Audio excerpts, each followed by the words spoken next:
Hi everyone, Gubb here. Yesterday I went to the Ridgewood Farmers Market for opening day. I was in a bit of a hurry because I could see a storm rolling in.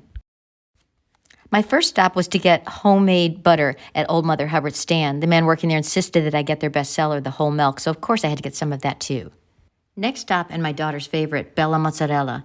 Not only does this man sell the best and saltiest mozzarella, but he also hand-fills homemade cannolis that are to die for. It was great to see Mike's friendly face after a long winter. We glanced at the baked goods and then pulled ourselves away and tried to focus on what we came here for, vegetables. The vegetable stand is simply a rainbow of color. This is really Jersey fresh at its best. The choices and the quality are unmatched and everything looks mouth-watering. My grandmother used to make the best summer salads with chicory, so of course I had to grab a bunch. Fair warning though, it has a bitter bite like arugula, but this is what I love about it. Next stop, fruit. Of course I had to try a taste after asking permission if I could, and I was not disappointed.